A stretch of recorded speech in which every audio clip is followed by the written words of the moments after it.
birthday tomorrow, is it? Hmm? Your birthday tomorrow? It is actually, that's right, yeah. Cheers. Thanks, yeah. I forgot about that. You'll go easy on me. 25, is it? 25, yeah, that's So right. you're really right in the peak of your, coming to the peak of your career now. Yeah. Ideally. Yeah, that's right, yeah. This will be my 6th year, 2014. Yeah, this will be my 6th year, yeah. Doesn't feel that way, yeah. Flies by, you know. Flies by.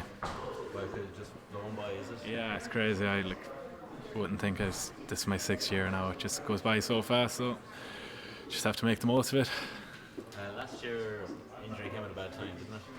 Yeah, it did. It was frustrating now. We had a couple of injuries, a fractured eye socket and fractured wrist, and then a couple of muscle injuries. So, yeah, it was frustrating missing out and not really getting it in a run against. But yeah, I was back fit at the end of the year, but just disappointing the way it finished. So especially with the captaincy as well, you probably put an onus on yourself to be leading by example as much as you can. So when it's taken away from you, it's probably hard to, what do we do now sort of thing, is it? Yeah, well, I'd always try and lead on the pitch, captain or not, but as last year I wasn't able to do that as much as I would have liked with the games I missed. So yeah, it was a bit frustrating. How did you feel coming into Dublin? Were you back a bit early at that stage, or was it? No, to be honest, I felt 100% the weeks leading into the game. Management wouldn't have played me if I didn't feel 100%. So 2 weeks out from the game, I felt fine and 100%. Just, yeah, as I said, it was just disappointing performance. But yeah, we've learned and moved on. So looking forward to the year ahead now. How did you react to that game? Because it looked like so much was going right, and then just suddenly after half time it all went pear-shaped. Yeah, it's hard to put your finger on it. It's never just one thing, it's 100 little small things. We were just a bit flat coming out at half time for whatever reason. And yeah, you just can't do that against a side like Dublin, and they punished us during that 10 or 15 minute spell. So yeah, lessons learned, and yeah, just looking forward to the year ahead now and moving on. Well, Kieran McDonald have been one of your heroes growing up. Yeah, definitely. When I first started watching football, Mayo, Kieran was at the height of his career. So yeah, it's great to have him involved now, and he's already done a lot of work in his own club, underage football. So it's great to have him around. Great experience, great knowledge. Yeah, so looking forward to working with him for the year ahead. Have you had any deals with him so far? Any sessions or? I've only joined in with the panel now the last couple of weeks, so the last week or two, so I haven't worked with them that much, but I've already got little nuggets off them, and you just talking to the other players, you see them or hear them getting advice off him, so anywhere he can offer advice he does, and as I said, it's great to have him around. What sort of fella is he like in the dressing room? Is he a big talker, or is it more like one-on-one stuff that he'd be doing with players? So far anyway, it's been more kind of one-on-one stuff. As I said, he wouldn't be one of the biggest talkers in the dressing room so far, but that might change as the year gone on. I've only been there a couple of weeks, so I haven't got to work with him that closely yet, so just looking forward to working with him for the rest of the year. Is the manner of that Dublin defeat, is that something you can move on from quickly, or does it leave a stain there, or what way do you deal with it? It's very disappointing getting knocked out of the championship, whoever you lose to, but you just have to park it, learn from it. You can't just completely forget about it. You have to look at what went wrong and why they went wrong, and just taking any learnings you can from it and putting them into practice then over the last few weeks, and just trying to improve on them now for the new season. There was quite a few positives during the qualifier run. I mean, obviously it didn't go your way in Connacht or that game against Dublin, but through the back door there were some good performances. There was, yeah. Credit the lads, a few tight games, but the lads dug deep, so there was some good performance put in. We're not thinking too much about last year now, though. We're just taking any learns we can from it and just improving in the small areas that we can, and that's all you can do.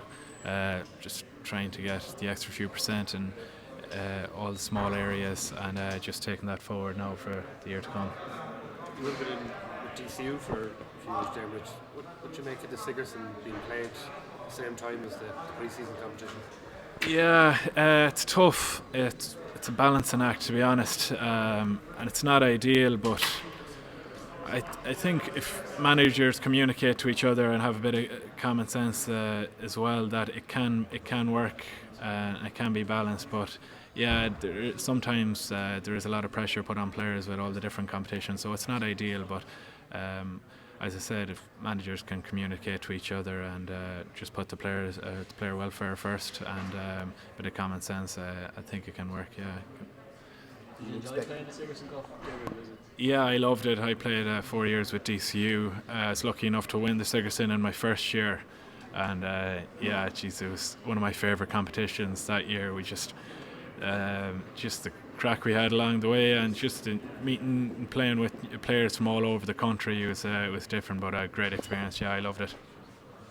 There's a bit of talk that Tom Parsons might make his first competitive start this weekend after the leg break or after the knee. You've probably seen how close the work he's put in over the last couple of years to get himself back fit. Yeah, ever since the injury happened, Tom's been working to get back. He's unbelievable. Doesn't leave any stone unturned, and to be honest, a lot of people would have said he'd never play on a football pitch again for his club, never mind his county. So just the work that fella's put in behind the scenes, it's just been unbelievable, and he's been training well now the last few weeks. So yeah, it'd be great to see him back on the pitch now this weekend. He's probably a great leader to have in the dressing room as well, especially for the younger lads coming through. He is. There's a lot of leaders in that dressing room, and Tom's just one of them. But he's great, just a leader both on and off the pitch, and just giving advice where he can. Talk about leaders in the dressing room. Obviously, there's a lot of high-profile characters in your panel. Was it a surprise last year to be named captain of such a high-profile team with all those guys, or was that always the goal for you? It wasn't really a goal of mine, but yeah, I didn't really expect it. It was a great honour, but to be honest, it didn't change a whole lot for myself anyway. As you said yourself, there's leaders all over the dressing room, so if you stand in the dressing room, you won't notice who the captain was. Anyone talks when they feel that something needs to be said, they talk. It doesn't matter who they are. So yeah, we've leaders all over the squad, and I think it kind of shows on the pitch in big games. Leaders step up from all positions. Yeah, so it was a great honour, obviously, to be captain of such a great bunch. But for me personally, it didn't change a whole lot. You've lost is it 3 times to Corofin now, Diarmuid. Like what is so good about them as a team? Like, or how tough are they to play against? Yeah, they're a great club. I've been involved in two games now against them. But yeah, they're a great team. I don't know, they're just never bet. We came back into the game this year against them in the second half, and we got it back to a point. But they just know how to close out games and just know how to win, and some excellent footballers as well. So yeah, they're hard bet. What do you expect from this weekend's game in the FPD? Or is it a win you're looking for, or is it just a run out? No, a win. Every game we're involved in, we look to get the win, no matter what it is. We had a challenge game there last week against NUIG, and it was a win. I wanted to win it. You don't go out to lose any game. So it'll be the same going into the Alliance Leagues, just taking one game and just trying to win every game you're involved in, and say winning's a habit, so just trying to get into that habit of winning. And will you be involved this weekend? Because I know Roscommon have pulled back a lot of the players, so using a smaller panel for the league. Yeah, I hope to be. I can't say for sure, but I've trained now the last couple of weeks with the squad, so yeah, I hope to be involved and play some part in the game. Is Jim Gavin's departure, is that any kind of boost for other counties? The fact that, you know, he's obviously had such a successful run with underage and someone else is coming in, is it any kind of chink in the armour or anything like that? I don't know if it's much of a boost for other counties. If you're getting a boost off that now, you'd want to have a look at yourself.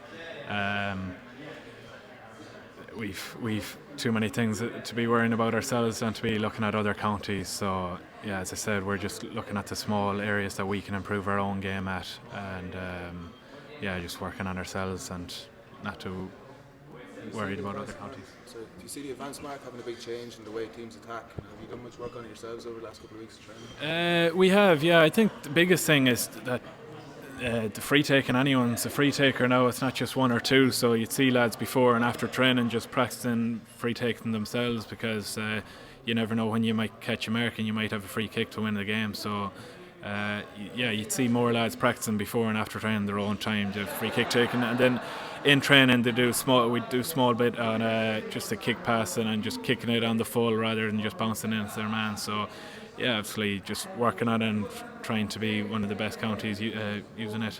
Could you see someone like Aidan O'Shea playing close to the goal more often, or is it more for the smaller players that the advanced market suit, do you think? It's early days yet, only time will tell, but it's hard to know how much it will change the game. The league last year didn't change too much, but I think now that players know what's in for championship, there'll be more of an emphasis on it and more practice put in and more talk about it. So yeah, I suppose only time will tell how much it'll change the game. Diarmuid, Dublin coming to town and to come to Castlebar, the fact that they're All-Ireland champions, the fact that the lads last year with the game obviously in last year, is that a nice early season marker to have, even though the league is obviously the league and the championship is something a bit different? Oh no, definitely. It's like going up to Donegal in the first round and then having Dublin at home then in the second round, 2 tough games, but there's no easy games in Division 1, but it's great to have those games. You learn more in those games than you would from any training session. So yeah, we're looking forward to the challenge, and yeah, I'm just looking forward to it.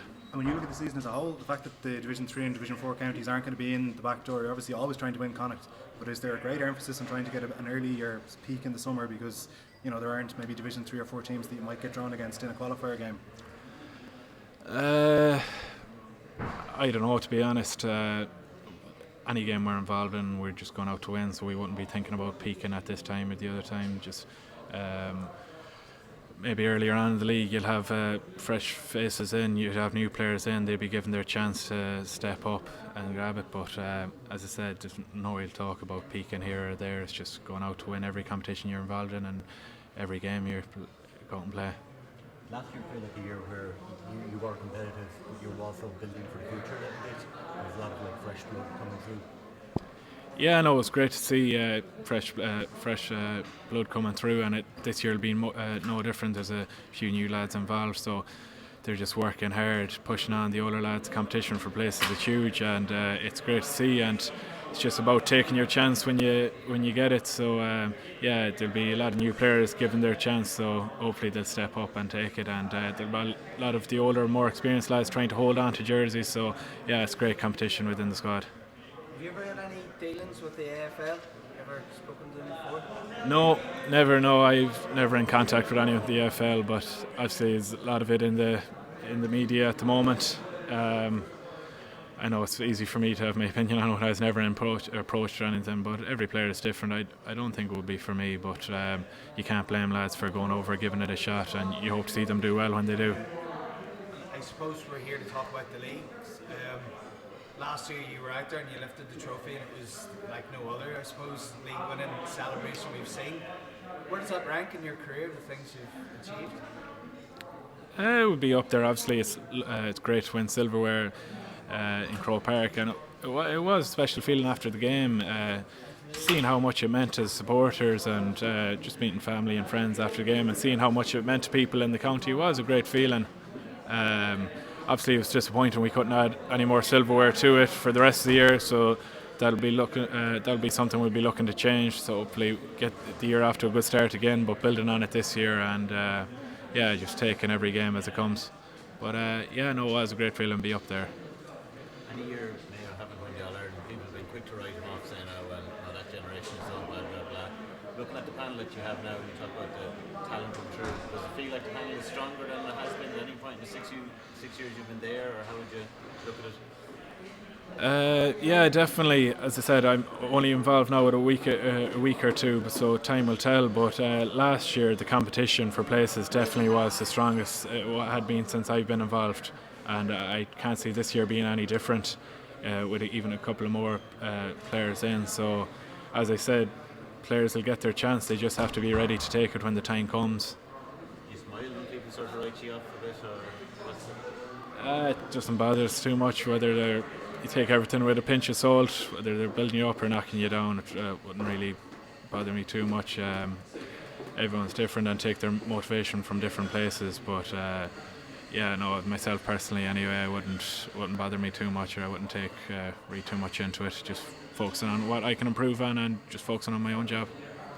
Is there know you're known for your sort of fitness and your ability to stay going in the game, is it something you'd focus on, like in training and stuff like that, your fitness and keeping going, like even when you're really tired, like? Well, growing up, I kind of always would have been naturally fit, but yeah, no, it's a lot of lads out there that is just as fit and even fitter than myself. So it's just looking about. I'd be focusing more on the areas I can improve more on.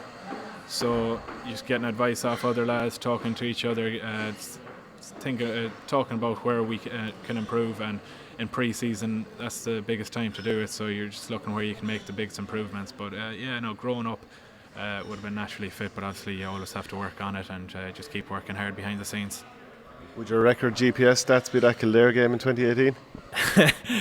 Yeah, I think that story might have grown a few legs, but yeah, no.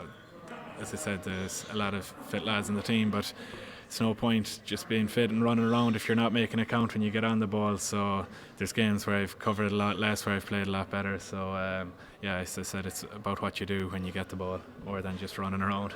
Do you know how far you covered in that game? I don't know, but I heard a few different rumours. But as I said, I think it might have grown a few legs along the way. But Thanks for watching Our Game. Don't forget to like and share the videos, and if you're new to the channel, hit subscribe.